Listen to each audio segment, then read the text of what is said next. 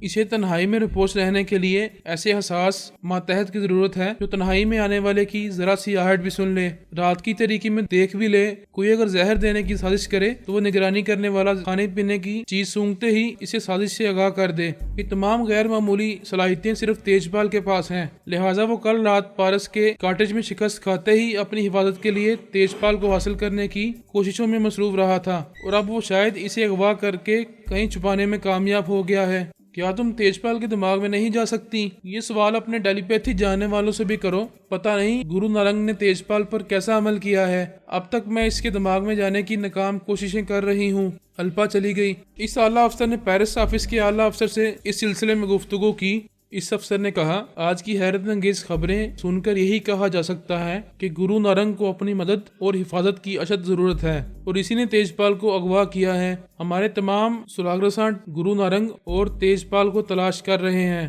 اب تمام امریکی سراغ رسانوں کو یقین ہو گیا تھا کہ نارنگ نے اسے اغوا کر کے کہیں چھپا رکھا ہے۔ اگر الپا پر تھوڑا بہت شبہ کیا گیا تھا تو وہ اس کا کچھ بگاڑ نہیں سکتے تھے۔ خیال خوانی کرنے والوں کو اس کا دماغ ہی نہیں ملتا تھا، اور نہ ہی جسمانی طور پر وہ کہیں دیکھی جاتی تھی۔ پھر یہ کہ اس کے خلاف کوئی ٹھوس ثبوت نہیں تھا، اور یہ کہ نارنگ کے خلاف کھل کر بات سامنے آ رہی تھی۔ تیجپال کی آنکھ کھلی، پھر اس نے بند کر لی۔ اس کی چھٹی ہی اس نے کہا وہ بیڈ روم نہیں ہے جس میں CIA کے اعلیٰ افسر اسے چھوڑ گیا تھا۔ وہ آنکھیں بند کر کے سوچنے لگا۔ اسے پچھلے تمام لمحات یاد آنے لگے۔ یہ بھی یاد آیا کہ وہ روشن دان کے قریب میز سے گر کر فرش پر آیا تھا، پھر بے ہوش کرنے والی گیس نے اسے اٹھنے کے قابل نہیں رہنے دیا تھا، اور وہ بالکل غافل ہو گیا تھا۔ اس نے سوچا، کسی انجانی جگہ آنے کا مطلب یہ ہے کہ کسی نے مجھے ٹریپ کیا ہے۔ اگر ایسا ہے تو میں امریکی رپورٹ ٹیلی پیتھی جاننے والے کے تنویمی عمل سے نجات حاصل کر چکا ہوں، لیکن کسی دوسرے نے مجھے ٹریپ کیا ہے۔ ان سے نجات حاصل کرنے کا مطلب ہے کسی دوسرے ٹیلی پیتھی جاننے والے نے مجھے پھانس لیا ہے۔ اس نے وال کلاک کی طرف دیکھا، 10 بج رہے تھے، اور دیوار گیر گھڑی کی تاریخ بتا رہی تھی کہ پچھلی رات گزر چکی ہے۔ تاریخ بدل گئی ہے اور یہ دوسرا دن ہے۔ اس حساب سے CIA والوں کو اس سے رابطہ کرنا چاہیے تھا۔ وہ اعلیٰ افسر خود آ سکتا تھا یا فون کے ذریعے بات کر سکتا تھا۔ اس نے اپنی جیبوں کو ٹٹول کر دیکھا، اس کا اپنا موبائل فون نہیں تھا۔ بستر کے سرانے ایک فون رکھا ہوا تھا۔ اس نے ریسیور اٹھا کر CIA کے اعلیٰ افسر کا فون نمبر ڈائل کرنا چاہا۔ اسے نمبر یاد نہیں آئے۔ اس نے CIA ہیڈ کوارٹر امریکہ کے اعلیٰ افسر کا فون نمبر یاد کیا، لیکن یادداشت کام نہیں آ رہی تھی، حتیٰ کہ ان کے نام بھی بھول گیا تھا۔ دوسرے اہم فون نمبرز بھی ذہن سے گم ہو گئے تھے۔ وہ بڑی سنجیدگی سے سوچتے ہوئے ریسیور کو کریڈل پر رکھ کر بستر سے باہر آیا۔ کمرے کے چاروں طرف دیکھتے ہوئے کھڑکی کے پاس آ کر دیکھنا چاہا۔ شدید سردی کے باعث باہر کہیں کہیں برف جمی ہوئی تھی، اور کھڑکی کے شیشے اتنے دھندلائے ہوئے تھے کہ باہر جا کر ان شیشوں کو صاف کیا جاتا تب بھی باہر کا منظر دکھائی نہ دیتا۔ ایسے وقت دروازے پر دستک ہوئی، پھر ایک کمزور سی نسوانی آواز سنائی دی، "May I come in?" وہ بولا، "Come in." دروازہ کھلا۔ ایک بوڑھی عورت ناشتے کی ٹرالی چلاتی ہوئی اندر آتی ہوئی بولی، "مارننگ سینور." "مارننگ، تم کون ہو؟ یہ کون سی جگہ ہے؟ میرا نام مونوریٹا ہے۔ آپ شاید یقین نہ کریں، میں خود نہیں جانتی کہ یہ کون سی جگہ ہے۔ اس مکان کے چاروں طرف باہر جاتی ہوں، اس کے آگے کئی بار جانے کے لیے سوچا مگر نہ جا سکی۔ کیوں نہ جا سکی؟ آپ یقین نہیں کریں گے، میں نے اندازہ لگایا ہے کہ کوئی نادیدہ طاقت مجھے اس مکان سے دور جانے کی اجازت نہیں دیتی۔ یہ گرم دودھ اور اوولٹین پئیں، دوسرے برتنوں میں مختلف ڈشیں ہیں، انہیں آرام سے کھاتے رہیں۔ تم یہاں تنہا رہتی ہو؟ نہیں، میرے خاوند ایک کمرے میں ہیں، ان کا نام بیزون سارکا ہے۔ باتیں تو بہت ہوں گی مائسن، پہلے گرم دودھ پی لو۔ وہ ٹرالی کے پاس ایک صوفے پر بیٹھ گیا، دودھ میں اوولٹین ملا کر ایک گھونٹ پینے کے بعد بولا، مسٹر بیزون سارکا اس مکان سے دور کھانے پینے اور دوسری ضرورت کی چیزیں لانے جاتے ہوں گے۔ وہ بھی مکان سے چند قدم آگے نہیں جا پاتے۔ انہیں بھی ایسا لگتا ہے کہ کوئی اندیکھی قوت انہیں روک رہی ہے۔ ایک اجنبی شخص ایک گاڑی میں آتا ہے اور ہماری ضروریات کی تمام چیزیں پہنچا کر چلا جاتا ہے۔ کوئی ضروری بات ہو تو کرتا ہے، ورنہ گونگے بہرے کی طرح چلا جاتا ہے۔ میں یہاں کیسے آیا؟ آج صبح 5 بجے وہی گاڑی آئی تھی، اس میں سے 2 افراد تمہیں اٹھا کر لائے۔ ہم سے کہا تم خاص مہمان ہو، تمہارا ہر طرح سے خیال رکھا جائے۔ اس نے اوولٹین پینے کے دوران میں پوچھا، تم میاں بیوی اس مکان میں کب سے رہتے ہو؟ یہی سوال میں اپنے خاوند بیزون سے پوچھتی ہوں، وہ الٹا مجھ سے پوچھتا ہے۔ یہ کتنی عجیب سی بات ہے کہ آدمی کو اپنے رہنے سہنے کی جگہ کے بارے میں کچھ یاد نہ رہے۔ میں مانتی ہوں کہ بڑھاپے میں یادداشت کمزور ہو جاتی ہے، لیکن ایسی بھی کمزور نہیں ہوتی۔ ہمیں تو ڈر ہے کہ کسی دن ہم اپنا نام بھی بھول جائیں گے۔ میں بھی کتنے ہی افراد کے نام اور ان کے ٹیلی فون نمبر بھول گیا ہوں۔